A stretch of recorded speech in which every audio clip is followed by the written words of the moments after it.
좀 더운 날씨였던 것 같습니다. 이렇게 더운 날씨였는데 오늘 또 우리가 금요일이라 부침개 전도하는 날이라 부침개 전도를 했습니다. 내심 이렇게 오늘 날씨가 초여름 날씨라 이 많은 분들이 오실까 이렇게 염려했는데 우리 헌신하시는 우리 성도님들은 지난주보다 지금까지 올해 들어 아마 가장 많은 분들이 오셨던 것 같아요. 우리 황양원 집사님이 오늘 쉬시는 날이라고 오셨고요. 우리 이정환 집사님 쉬시는 날이라고 오셨고, 평상시 안 오시는 두 분이 더 오시니까 두 명이 더 넣은 거예요. 오시는 분들은 계속 오시고 평소에 안 오시는 우리 집사님들이 쉬시는 날이라고 오셨어요. 그래서 오늘 정말 더운 날씨였는데 많은 분들이 우리 성도님들 오셔서 헌신해 주셔서 부침개 전도를 정말 은혜 속에 마쳤던 것 같습니다. 그런데 날씨가 덥기는 많이 더웠던 것 같아요. 이 거리에 다니는 사람들이 없어요. 부침개를 드시러 오시는 분들이 없어. 이 부침개 반죽이 좀 이렇게 많이 좀 남을 정도로 많은 분들이 좀 오지를 않았어요. 그래서 한편으로는 좀 아쉬운 면도 있었는데, 항상 저는 부침개 전도를 시작하기 전에 기도를 이렇게 합니다. 그 매주 똑같은 기도입니다. 하나님, 오늘 또 주님이 구원받기로 예정된 영혼들을 보내주셔서 우리를 만나게 하시고 이곳에서 예수를 만나고 믿고 구원받는 역사가 일어나게 하옵소서라는 기도를 거의 매주일 부침개 전도할 때마다 드립니다. 그런데요, 오늘은 평상시보다 정말 날씨가 더워서 다니는 사람으로 적었습니다. 부침개를 드시고 가는 숫자를 평상시 우리가 매주 오시는 분들보다 훨씬 적은 숫자가 오셨습니다. 그런데 참 기도 가운데요, 오늘 왜 이렇게 더운 날씨 속에 부침개 전도를 했을까? 그 이유를 발견할 수 있었습니다.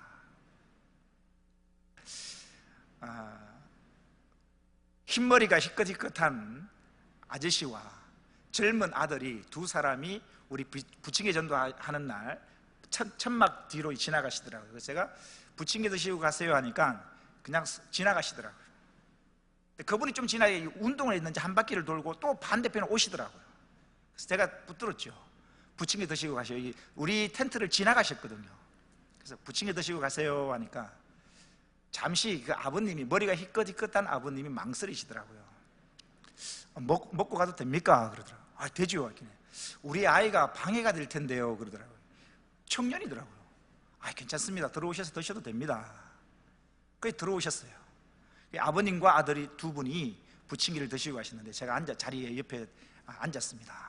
앉아서 이렇게 얘기를 해보니까 아드님이 나이는 29살인데 정신지체를 앓고 있어. 태어날 때부터 정신지체로 태어나서 정신지체 수준이 4살 정도의 수준이라 합니다.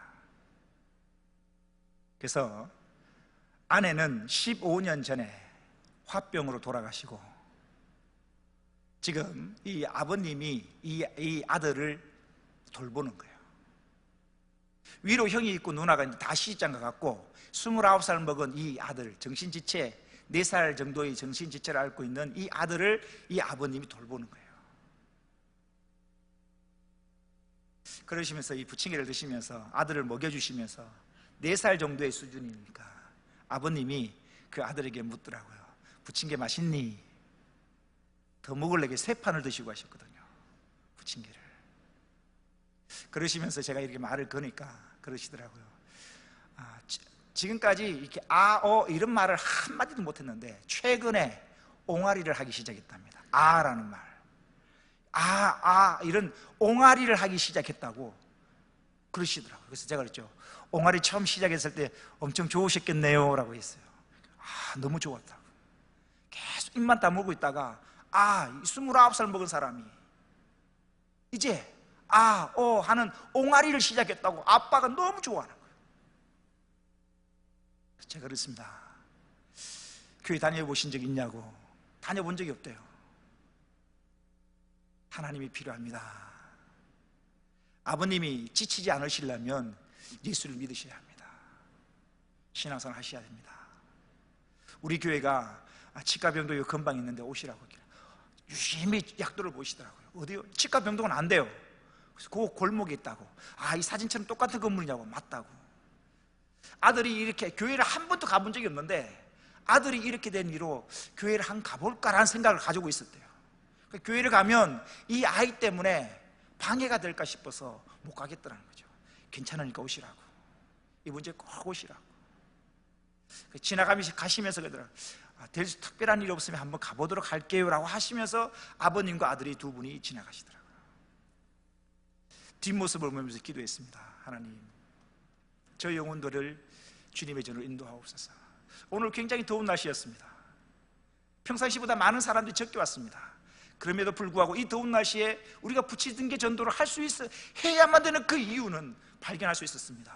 잃어버린 그 한 영혼, 아직까지 주를 모르고 세상 속에서 힘들게 살아가고 있는, 고통 속에 살고 있는 저 영혼이 예수를 만나 하늘나라의 소망을 품게 하기 위하여, 하나님이 저 영혼을 만나게 하시기 위하여 우리가 이 더운 날씨에 부치기 전도를 하였구나,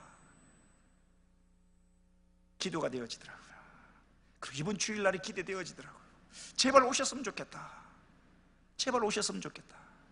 우리 안내하시는 분들 키는 비슷하더라고요.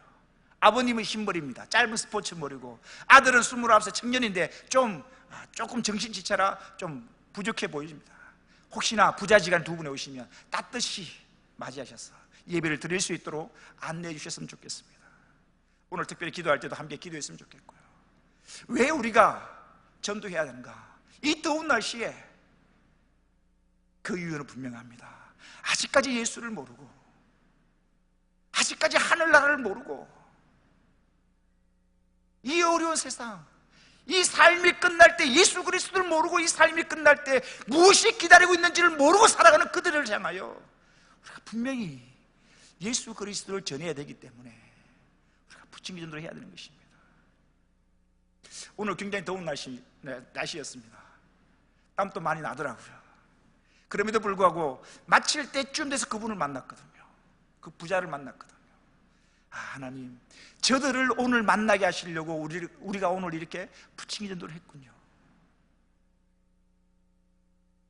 때를 얻든지 못 얻든지 항상 복음 전하기에 힘쓸 수 있는 저와 여러분, 우리 찬양교회가 되어지기를 주의 이름으로 축원합니다. 하나님이 가장 기뻐하시는 것, 영혼 구원입니다. 이것만큼 기뻐하시는 게 없습니다. 우리가 이 일에, 하나님이 기뻐하시는 이 일에 우리가 헌신하고,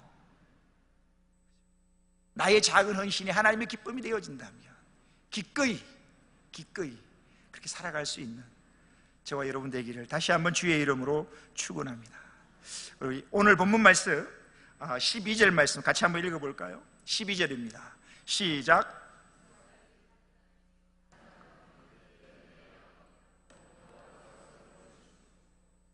이삭이 그 땅에서 농사하여 그 해에 100배나 얻었고 여호와께서 복을 주심으로 라고 되어 있습니다. 성경을 보면 우리가 한 단어 한 단어를 다 유심히 하나님의 의도가 있고 뜻이 있어서 한 단어 한 단어가 쓰여져 있는 것입니다. 12절을 보니까 이삭이 무슨 땅에서요? 그 땅에서. 그 땅이 뭘까? 그 땅이 뭐냐면 26장 1절과 2절에 보면 이 오늘 본문 12절에 하는 그 땅이 무슨 땅인지를 설명하고 있습니다. 26장 1절과 2절입니다. 보십시오. 아브라함 때에 첫 흉년이 들었더니 그 땅도, 이삭이 살고 있는 그 땅도 또 흉년이 들매 이삭이 그랄로 가서 블레셋 왕 아비멜렉에게 이르렀더니 여호와께서 이삭에게 나타나 이르시되 애굽으로 내려가지 말고 내가 네게 지시한 땅에 거주하라. 그 땅이라는 것은 흉년을 맞아서 물이 풍부한 애굽 땅으로 내려가기 위해 잠시 머물려고 갔던 그랄 땅을 말하는 것입니다. 지금 환경적으로 어떤 환경이냐? 비가 오지 않는 흉년입니다. 지금 우리나라도 굉장히 비가 오지 않아 심각합니다. 오늘 또 뉴스를 보니까 이 낚시하는 저수지인데 물이 바닥에 말라요. 낚싯배가 그냥 바닥에 다 박혀 있는 거예요. 정말 심각하죠.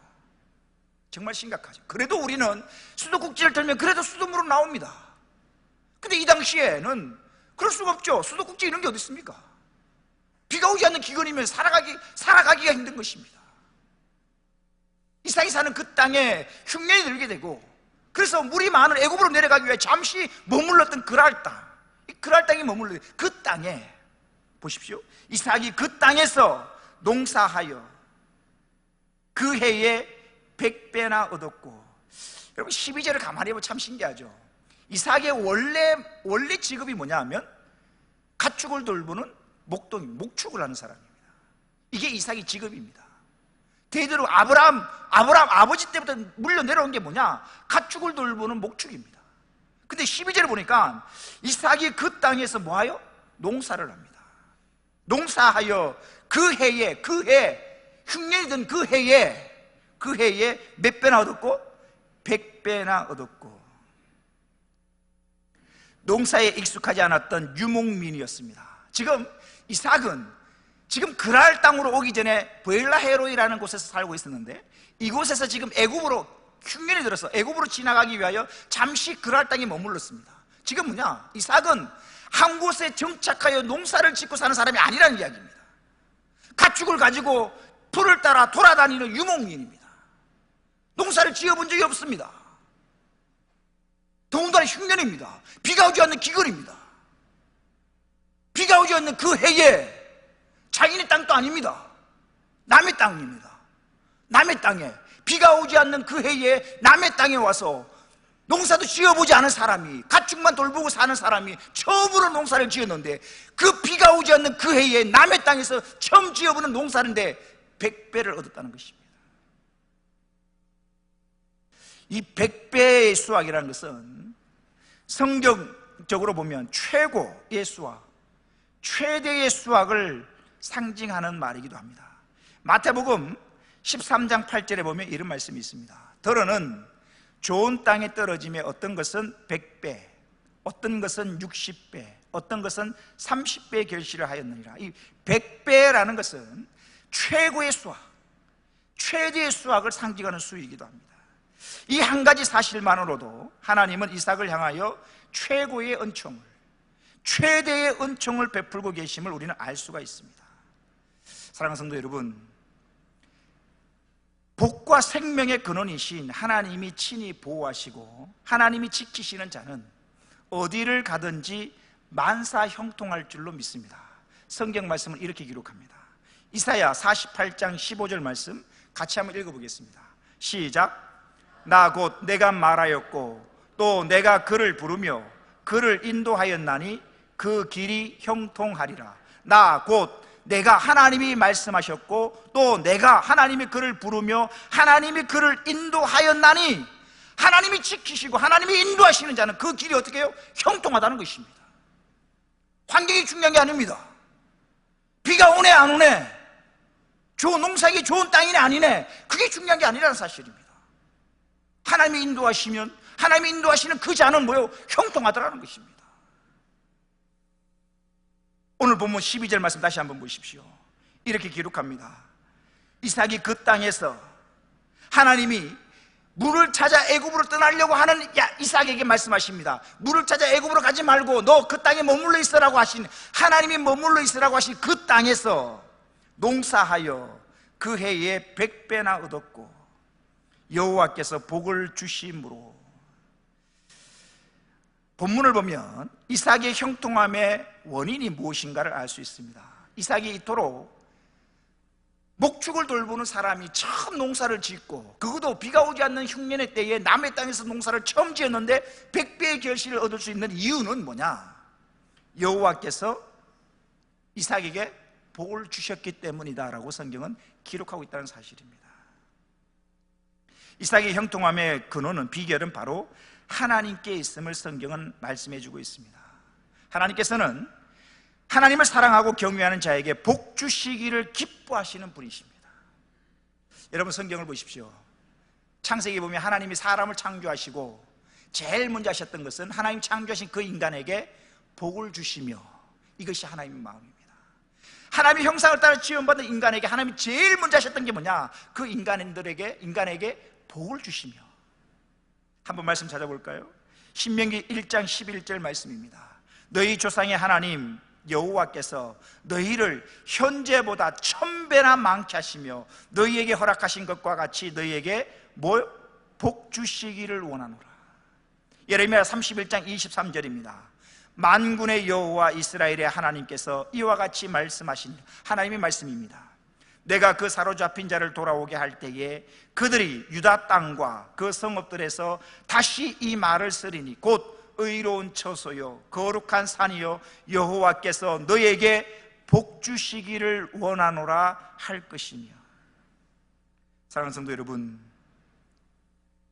성도들은 복의 근원이 여호와 하나님께 있다는 사실을 알고 이 세상의 것을 추구하는 삶이 아니라 하나님을 의지하는 삶을 사는 저와 여러분의 인생이 되기를 주의 이름으로 축원합니다. 이것이 진정한 축복의 비결이란 사실입니다. 본문 말씀 다시 한번 볼까요? 12절입니다.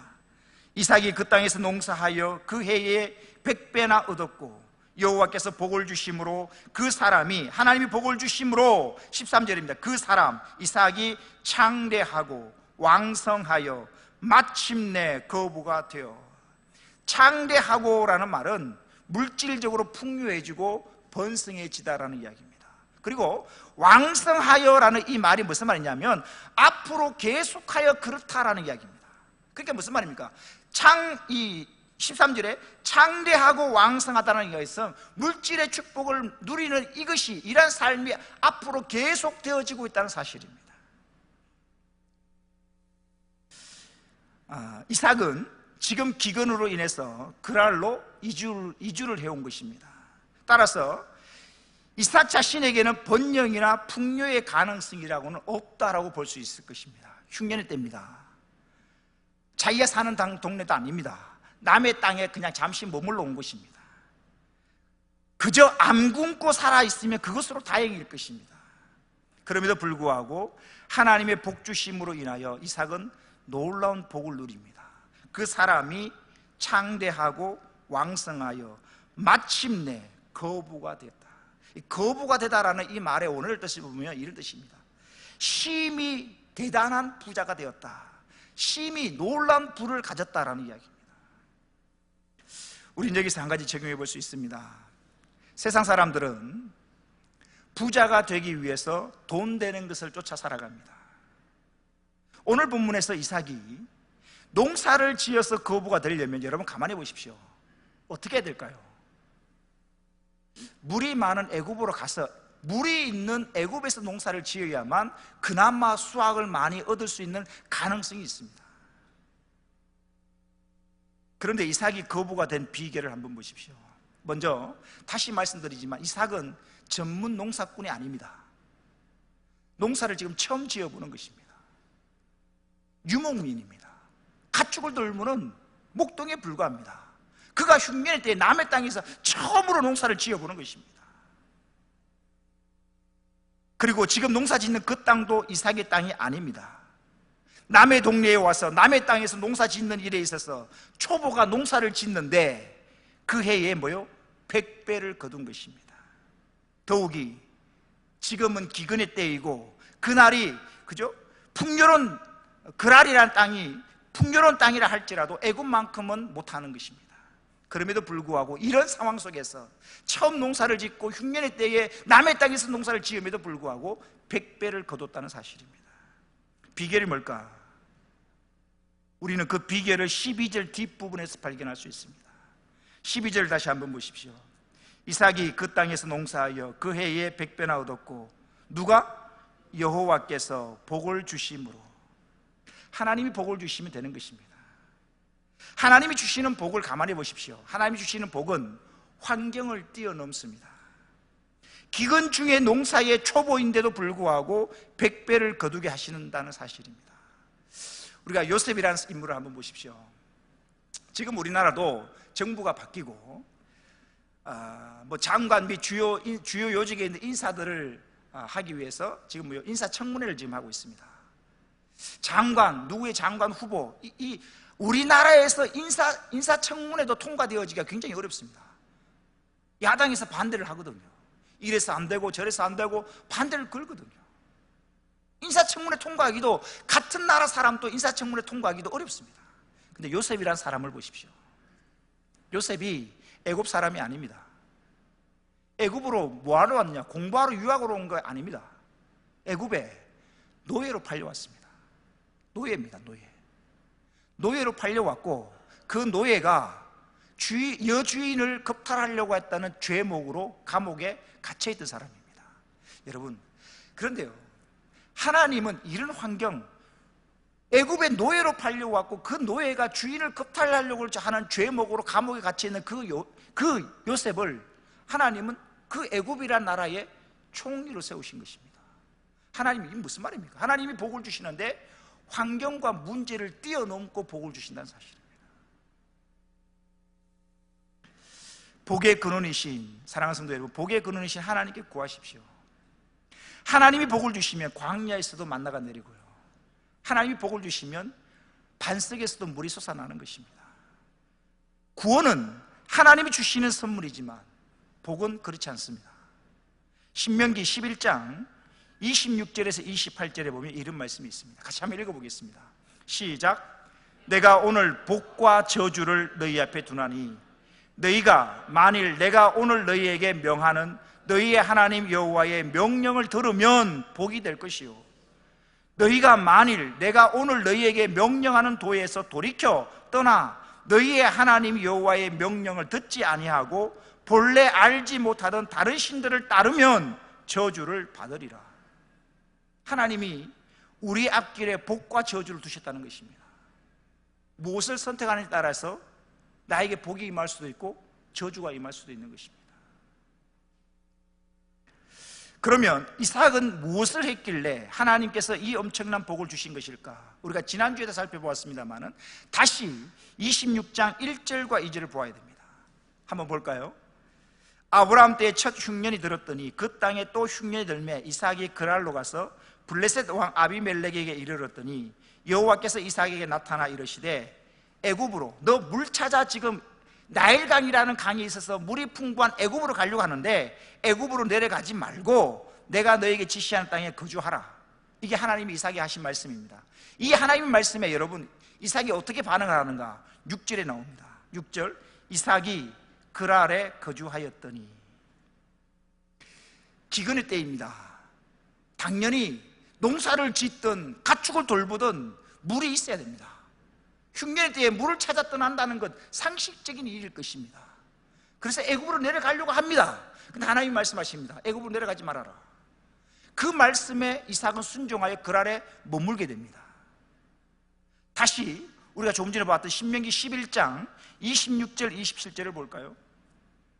내가 오늘 복과 저주를 너희 앞에 두나니 너희가 만일 내가 오늘 너희에게 명하는 너희의 하나님 여호와의 명령을 뭐하면? 들으면, 하나님의 말씀을 들으면 복이 될 것이요. 지금 이 말씀이 이삭에게 그대로 적용되어집니다. 흉년 때에 물을 찾아 떠나려고 하는 이삭에게 하나님 말씀하십니다. 애굽으로 내려가지 말고 그 땅에 머물러라. 하나님의 그 말씀에 순종하여 그날 땅에 머물게 됩니다. 그 머물고 있는 그 이삭에게 흉년의 때에 하나님이 머물라고 하고는 그 땅에서 농사의 초짜가 농사를 지었는데 100배를 거뒀다는 것입니다. 사랑하는 성도 여러분, 따지지 마십시오. 하나님 말씀에 순종하는, 하나님의 말씀이기에 아멘할 수 있는, 하나님 말씀이기에 말씀대로 행할 수 있는 저와 여러분 되시기를 주의 이름으로 축원합니다. 하나님의 말씀을 들으면 반드시 복이 될 줄로 믿습니다. 농사하여 이삭이 100배를 얻었을 뿐만 아니라 다른 곳에서도 이삭이 엄청난 축복을 받게 됩니다. 오늘 본문 14절을 보십시오. 양과 소가 떼를 이루고 종이 심히 많음으로 블레셋 사람이 그를 시기하여. 양과 소가 떼를 이루었다라는 것입니다. 이 당시에 사람들은 부를 측정하는데 무엇을 기준으로 부를 측정하냐면 가축의 수를 두고 부를 측정합니다. 근데 지금 오늘 본문에 보니까 이삭은 뭐요? 양과 소가 떼를 이룰 정도로 엄청난 부자인 것을 알 수가 있습니다. 이것뿐만 아니라 보십시오. 그 뒷부분에 14절 뒤에 보니까 종이 심히 많음으로 라고 되어 있습니다. 종이, 이삭이 가축대가 많으니까 이 가축들을 돌보기 위해서 종들도 심히 많았다라고 성경이 기록합니다. 여러분, 성경이 종이 한두 명, 10명, 20명 있는 거 가지고 심히라는 단어를 쓰지 않습니다.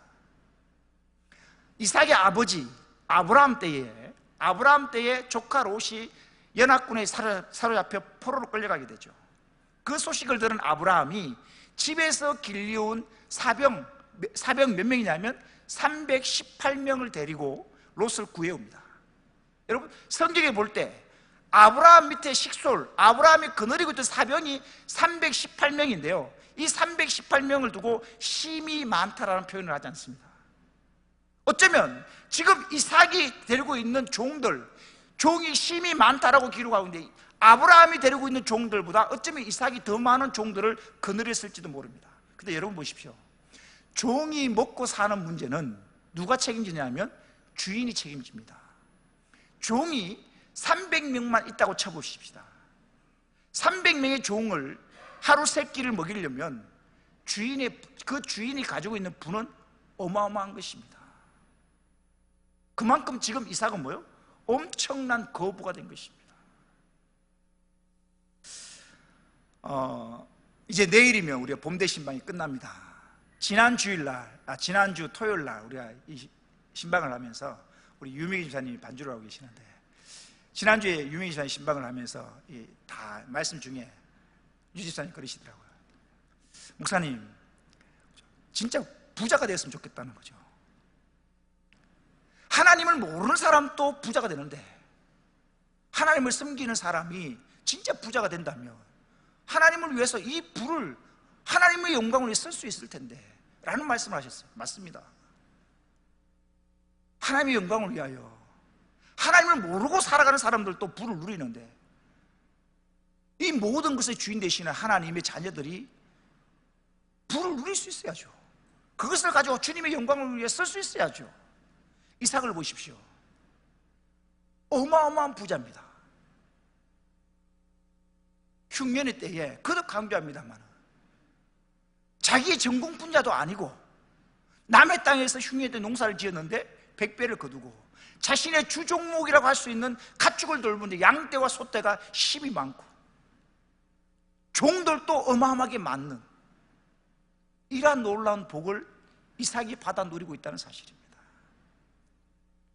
이 모든 복이 어떻게 누릴 수 있는가? 우리 12절 뒷부분입니다. 결국은 그죠. 여호와께서 복을 주셨다는 사실입니다. 이렇게 하나님의 복을 누리니까 참 좋은데 14절의 뒷부분에 예상치 못한 일들이 생깁니다. 14절을 다시 한번 보십시오. 양과 소가 떼를 이루고 종이 심이 많으므로 블레셋 사람이 그를 시기하여, 그랄 땅, 지금 이삭이 살고 있는 그랄 땅에 블레셋 원주민들, 원래 그 땅의 사람들이 시기하고 질투하기 시작합니다. 보십시오. 그렇겠죠. 비가 오지 않는 흉년의 때에 자기들은 농사 지어도 안 되는데, 자기들은 가축을 돌봐도 이만큼 복을 못 받는데, 굴러 들어온 나그네가 자기네 땅에서 농사를 지는데 백배를 거두고 양과 소가 심이 많고 어마어마한 복을 누리는 것입니다. 그러니 자기 땅에 굴러온 이 나그네인 이삭을 향하여, 복을 받고 있는 이 이삭을 향하여 시기하고 질투하기 시작합니다. 그래서 어떤 일들을 벌이는가? 15절을 보십시오. 15절입니다. 그 아버지 아브라함 때에, 이삭의 아버지 아브라함 때에 그 아버지의 종들이 판 모든 우물을 막고 흙으로 메웠더라. 이 이삭의 아버지 아브라함 때, 아브라함이 그랄에 잠시 머물 때가 있었거든요. 머물면서 우물을 팠고 그 우물을 공식적으로 블레셋 사람에게 돈을 주고 우물을 샀습니다. 그 기록이 어디 있느냐 한번 볼까요? 창세기 21장 30절 보십시오. 21절 자막이 준비되어 있습니다. 21장 30절 31절 보니까, 아브라함이 이르되 너는 내 손에서 이 암양 새끼 7을 받아 내가 이 우물 판 증거를 삼으라 하고 두 사람이 거기서 서로 맹세하였으므로 그곳을 브엘세바라 이름하였더라. 그 아브라함이 그랄에 머무는 동안 우물을 팠고 그 우물을 새끼양을 주고 정당에 구입했습니다. 그러면 이 우물은 아브라함의 아들인 이삭의 것이 맞습니다. 그런데 이 블레셋 사람들이 이삭이 번성하고 잘 되는 것을 보고 시기하고는 이 아버지 때에 팠던 이 우물을 흙으로 메꾸고 방해를 하기 시작하는 것입니다. 생명처럼 여기던 우물을 고의적으로 막고 흙으로 메워버리는 행동은 상대방의 재산권을 침해하는 정도에 머무는 것이 아니라 상대방으로 하여금 그 땅을 떠나라는 경고성 메시지일 뿐만 아니라 심지어 떠나지 않을 경우에 전쟁도 불사한다는 선전포고와 마찬가지입니다. 자, 한번 보십시오.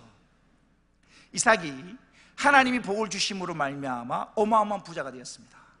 형통하고 평안한 삶을 살아갑니다. 그런데 예상하지 못한 환란이 다가옵니다. 시기하였던 블레셋 사람들이 그 우물들을 다 메꿔버리고 만 것입니다. 오늘 본문에 나오는 이삭의 모습을 통해서 어쩌면 우리의 모습을 발견할 수가 있습니다. 농사가 잘 돼서 기쁘고 하는 일마다 잘 돼서 큰 부를 누리게 되었습니다. 하나님이 복을 주셔서 잘 된 일이지만 어쨌든 농사나 가축을 돌보는 것은 내가 부지런히 하면 할 수 있는 일입니다. 그런데 예상하지 못한 변수가 생기기 시작합니다. 블레셋 사람들이 이삭이 잘 되는 것을 시기해서 회방을 놓기 시작한 것입니다. 형통과 평안을 누리고 있는데 예상치 못한 고난이 찾아온 것입니다. 사랑하는 성도 여러분, 이것이 어쩌면 인생의 모습일지 모릅니다. 그래서 전도서에서는 이렇게 말씀합니다. 전도서 7장 14절 말씀 같이 한번 읽어보겠습니다. 시작.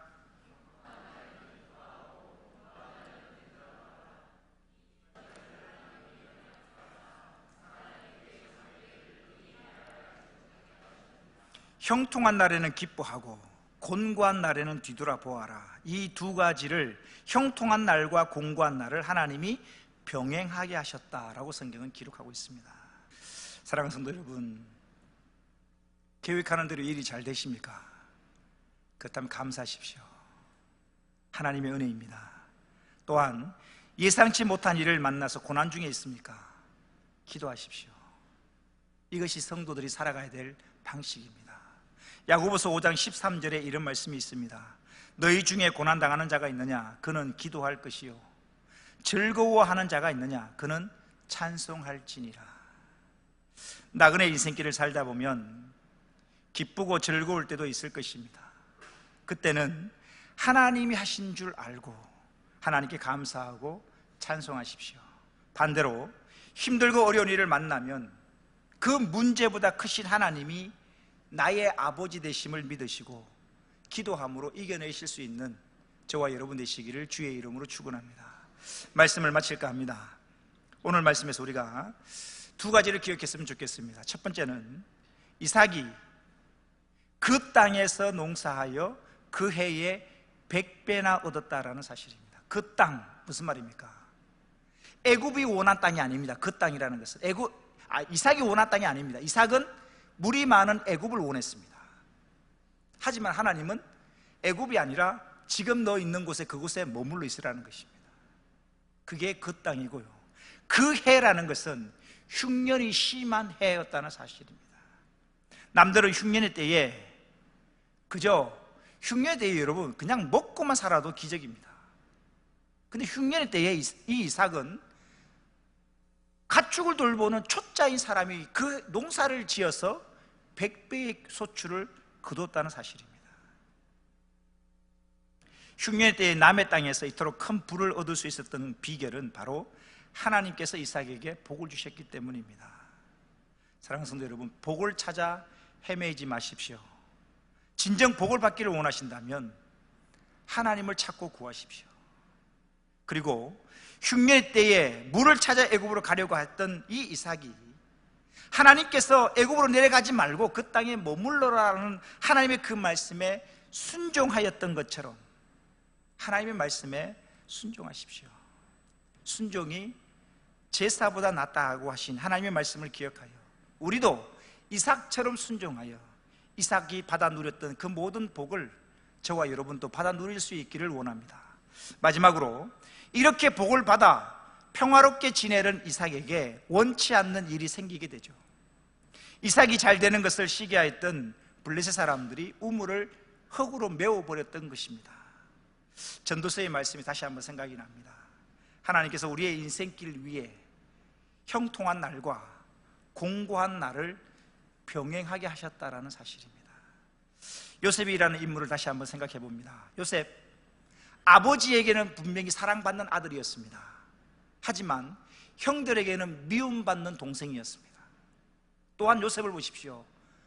애굽에 팔려간 상태에서 주인 보디발에게는 인정받는 가정총무였지만 그 아내에게는 미혹을 받아, 모함을 받아 감옥에 갇히게 되었다는 사실입니다.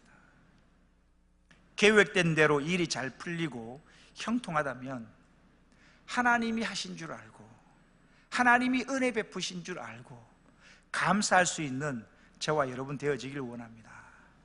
그리고 슬프고 힘든 일이 생기면 믿음을 가지고 기도하십시오. 그러면 복을 주셔서 형통케 하셨던 하나님이 힘들고 어려운 그 고난도 반드시 이겨내게 하실 줄로 믿습니다. 기도하겠습니다.